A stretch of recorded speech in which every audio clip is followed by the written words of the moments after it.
गुरुदेवाय नमः। आप सभी को हमारा सादर प्रणाम। आज हम अद्भुत, आश्चर्यजनक किंतु सत्य इस पुस्तक के 22वें भाग को लेकर उपस्थित हुए हैं। इस भाग को आरंभ करने से पूर्व आइए हम परम पूज्य गुरुदेव जी, वंदनीय माता जी और माँ गायत्री को हृदय से प्रणाम करते हैं और इसे आरंभ करते हैं। दिसंबर का महीना था। वातावरण में हल्की फुल्की ठंडक थी। बाहर का वातावरण बहुत ही खुशनुमा बना हुआ था। उस खुशी की धूप हमारे पूरे परिवार में भी छाई हुई थी। हमारी अधिक प्रतीक्षा को विराम देते हुए नर्स ने आकर सूचना दी, लड़का हुआ है। हम सभी के चेहरे खुशी से खिल उठे। क्योंकि बच्चा सिजेरियन विधि से हो रहा था, इसलिए हम सभी चिंतित थे। नर्स के पीछे पीछे एक हष्ट-पुष्ट बच्चे को हाथ में लिए परिचारिका आई। उसके हाथ में बंधे नंबर टैग को देखते हुए नर्स ने कहा, इस नंबर को याद रखेंगे। अभी हम उसे आंख भरकर देख भी नहीं पाए थे कि परिचारिका उसे लेकर अंदर चली गई। साथ के सभी मित्र परिजन एक दूसरे को बधाई देने लगे। किसी ने मिठाई मंगवाने की फरमाइश की। इनकार का सवाल ही नहीं था। मैंने जेब से तत्काल रुपए निकालकर दे दिए। हृदय आनंद से इस तरह आप्लावित था कि कोई आसमान के तारे तोड़ने को कहते तो मैं उसके लिए भी चल पड़ता। अभी अस्पताल की बहुत सारी औपचारिकताएं पूरी होनी थीं, इसलिए बाकी लोगों को वहां छोड़ मैं वापस आ गया। बहुत सारे काम करने थे, सभी लोगों को खबर देनी थी। मैं अपनी व्यस्तता में खो गया। जब फुर्सत मिली तो संध्याकालीन संध्या वंदन का समय हो चला था।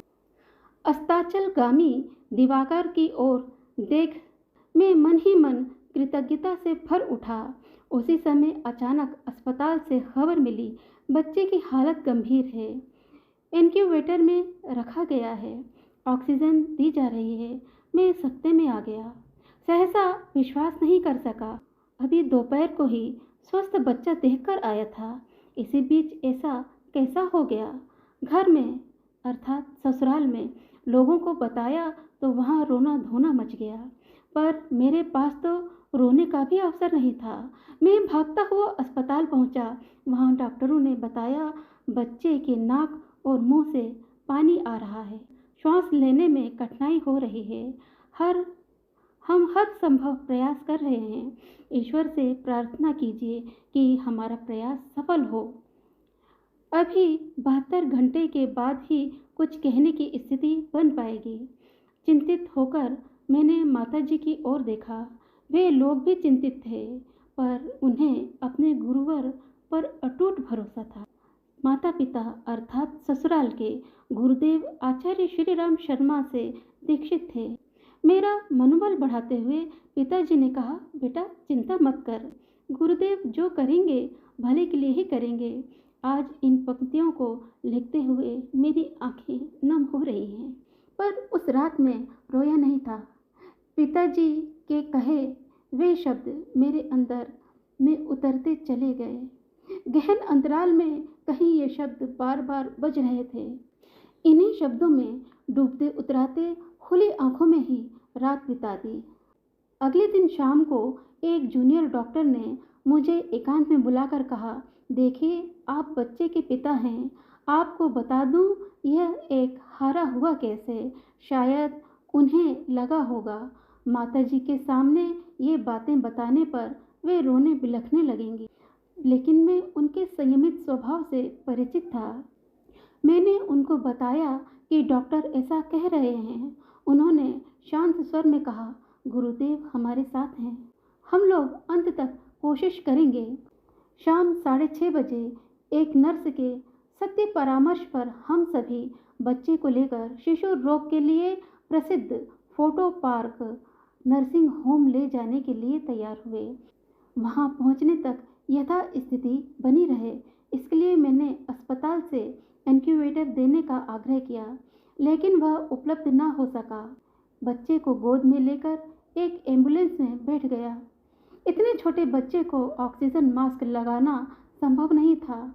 एक नर्स ने सिसल टिप के बदले कागज का टिप बनाकर ऑक्सीजन पाइप को उसमें लगाकर मुझे पकड़ाते हुए कहा, इसे बच्चे की नाक के पास पकड़े रहें। एम्बुलेंस तेजी से आगे बढ़ती जा रही थी। सभी अन्य वाहन उसे रास्ता छोड़ते जाते। मैं बच्चे को एकटक निहार रहा था। कैसे निस्तब्ध सा पड़ा है मेरी गोद में। इससे आगे मैं सोच नहीं पाता। पीछे की सीट पर माँ और पिताजी अर्थात सासू माँ और ससुर जी बैठे थे।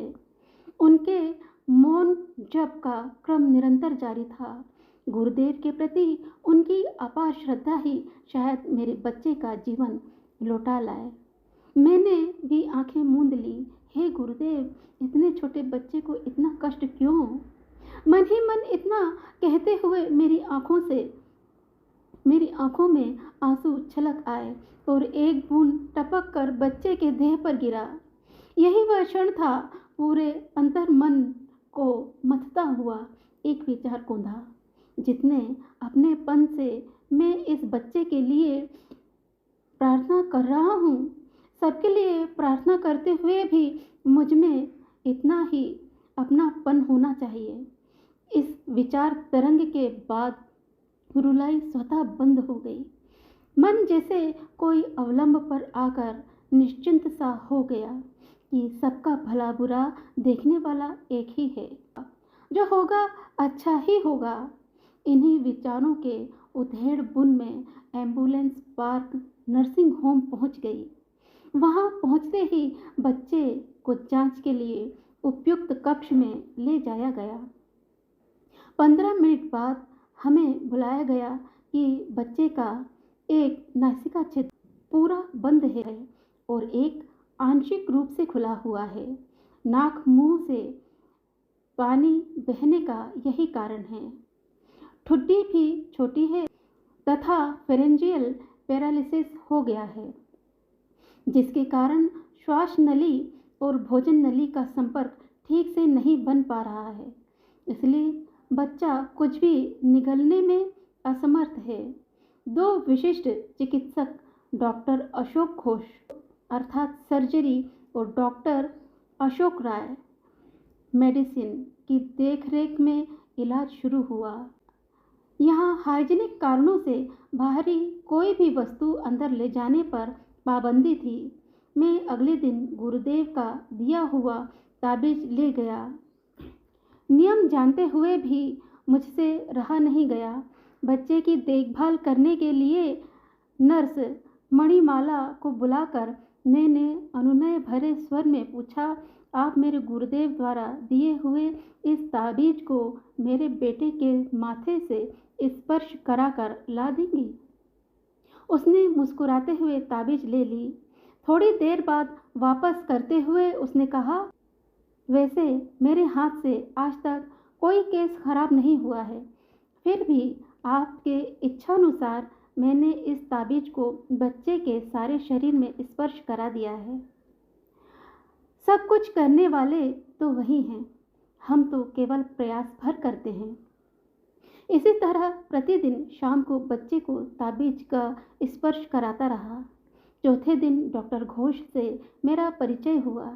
उन्होंने गुरुदेव के विषय में भी जानना चाहा। मेरे बताने पर उन्होंने कहा, अब बच्चे को मेरे इलाज की आवश्यकता नहीं। भविष्य में कभी 4-5 साल बाद ज़रूरत पड़े तो मेरे पास अवश्य आएं।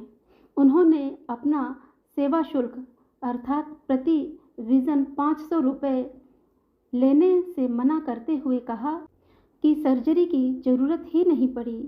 नाक के छिद्र स्वतः ही खुल गए। इसके बाद का इलाज डॉक्टर राय ने किया। कुल 13 दिनों तक इलाज चला। इस बीच सभी के व्यवहार में कुछ बदलाव सा आ गया। वहाँ के सभी डॉक्टर और नर्सें मुझे कुछ अतिरिक्त सम्मान देने लगे थे। मैंने इसे गुरुदेव का ही सम्मान माना। अंतिम दिन जब नर्सिंग होम से बच्चे को वापस लेने के लिए गया तो वहाँ की बहुत सारी नर्सें इकट्ठी होकर मुझसे मिलने आई और अनुरोध किया, भाई साहब हमारे लिए कुछ कहकर जाएं। अचानक इस प्रकार के अनुरोध से मैं स्तंभित रह गया। फिर कुछ समझते हुए कहा, हम गायत्री परिवार के हैं। गुरुदेव कहते हैं, गायत्री की मूल शिक्षा है सभी के लिए सद्बुद्धि की कामना। आप भी यही कामना करें, बस मैं तो इतना ही जानता हूँ। डॉक्टर राय की फीस भी वहाँ के प्रबंधन ने लेने से इनकार कर दिए। आज 11 साल बाद भी कभी बच्चे को नर्सिंग होम नहीं ले जाना पड़ा। पूर्ण अंतःकरण से मैं यह विश्वास करता हूँ कि गुरुदेव की सूक्ष्म सत्ता हमें सदा संरक्षण देती रहती है। मैं नतमस्तक हूँ उनके इस स्नेह के प्रति। प्रस्तुति अनुज चक्रवर्ती, कोलकाता, पश्चिम बंगाल। गुरुदेव से प्रार्थना करती हूँ कि गुरुदेव हम सभी के जीवन में आने वाली कठिनाइयों को दूर करें और हम आपके लिए क्या कार्य कर सकें, इस बात के लिए हमें प्रेरित करते रहें। यदि इस अध्याय को मुझसे पढ़ने में कोई भी भूल या चूक हो गई है तो कृपया मुझे क्षमा करें। यदि आपको मेरा चैनल पसंद आता है तो इसे लाइक करें, शेयर करें, सब्सक्राइब करें। साथ ही बेल आइकन के प्रेस करके ऑल पर क्लिक अवश्य करें ताकि हमारे सारे ही नोटिफिकेशंस आपको समय पर उपलब्ध हो सकें। तो अगली बार मिलने तक आप सभी को हमारा सादर प्रणाम।